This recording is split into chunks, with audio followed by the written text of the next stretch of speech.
Most chicks on dating sites have something wrong with them. Okay, so if there's like a 30-something-year-old chick that's like hot and she's on a dating site and she's single and she's been single for a long time, there's something wrong with them, okay? And they're not going to tell you on the first date like, hey, my name is Jessica and I have this medical problem or whatever.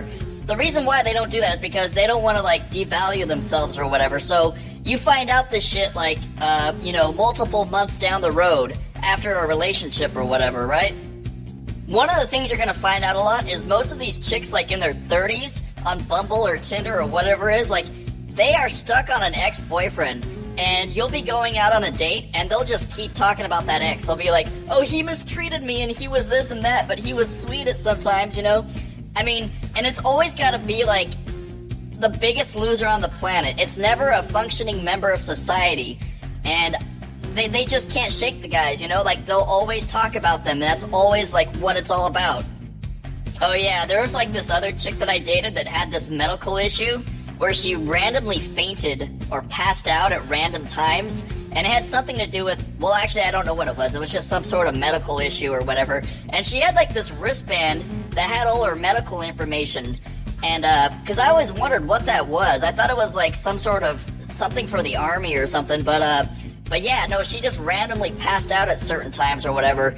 And luckily it didn't happen, like, on a date, because I wouldn't know what to freaking do if she just, like, passed out, like, on the middle of a date. It's like, do I call the police? Do I call 911? I mean, what if the cops, like, think I did something to her, right? I don't know, right? And then there was this other chick that I dated that didn't have a uterus. I mean, let that soak in for a minute. She told me a few months into our relationship that she didn't have a uterus. I mean, that's a huge chunk of being an actual female, right?